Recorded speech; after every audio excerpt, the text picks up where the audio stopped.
రైతు సోదరులకు స్వాగతం. భారత వాతావరణ శాఖ రైతులకి ఒక కీలక అప్డేట్ రిలీజ్ చేసింది.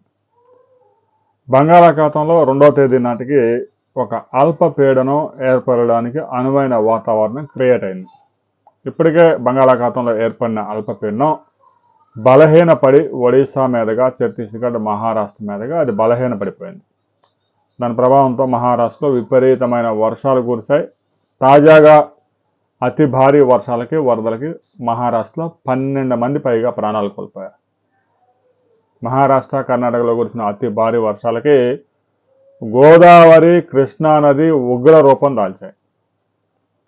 కృష్ణానదికి ఈ సీజన్లోనే గరిష్టంగా శ్రీశైలం నుంచి 6 లక్షల క్యూసెక్కుల వరదని కిందకి రిలీజ్ చేశారు.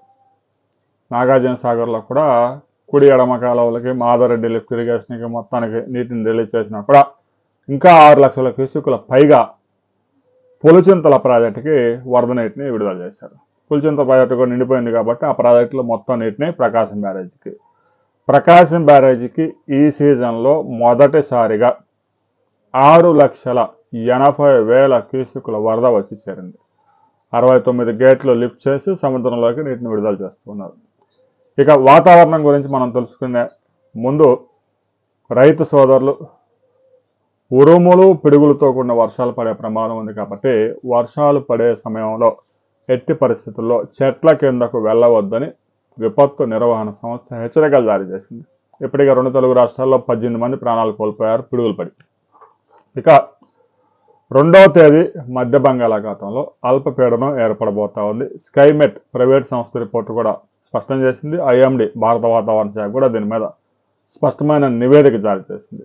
దీని ప్రభావంతో బుధవారం, గురువారం, శుక్రవారం నాటికి ఆంధ్రప్రదేశ్లోని విజయనగరం, విశాఖపట్నం, శ్రీకాకుళం, ఉభయ గోదావరి, కృష్ణా, గుంటూరు జిల్లాలతో పాటుగా రాయలసీమ ప్రాంతాల్లోనూ 3 నుంచి 5 సెంటీమీటర్ల వర్షపాతాలు నమోదయ్యే అవకాశం ఉంది. చాలా ప్రాంతాల్లో మోస్తరు వర్షాలు, కొన్ని ప్రాంతాల్లో భారీ నుంచి అతి భారీ వర్షాలు నమోదయ్యే అవకాశం ఉంది. పగలు విపరీతమైన ఉష్ణోగ్రతలు, సాయంత్రానికి వర్షాలు విరుచుకుపడే ప్రమాదం ఉంది.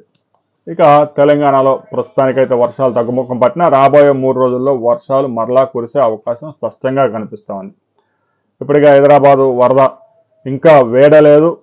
2 జలాశయాలు ఉస్మాన్ సాగర్, హిమాయత్ సాగర్ పెద్ద ఎత్తున వరద చేరడంతో 6 దశాబ్దాల్లో ఎన్నడూ లేని విధంగా ఆ జలాశయాలకు వరద చేరింది. మూసీ నదికి విడుదల చేయడంతో కింది ప్రాంతాలు మొత్తం మునకేశాయి. ఆ వరద ఇంకా వేడక ముందే మరోసారి అల్పపీడన ప్రభావం స్పష్టంగా 2-3 రోజుల్లో కనిపించబోతా ఉంది. దీంతో మరొకసారి తెలుగు రాష్ట్రాల్లో వర్షాలు పెద్ద ఎత్తున నమోదయ్యే అవకాశాలు స్పష్టంగా కనిపిస్తున్నాయి. గడిచిన 24 గంటల్లో మీ ప్రాంతంలో వర్షపాతం నమోదైందా లేదా అనే విషయాన్ని ప్రతి ఒక్కరూ కామెంట్ చేయండి.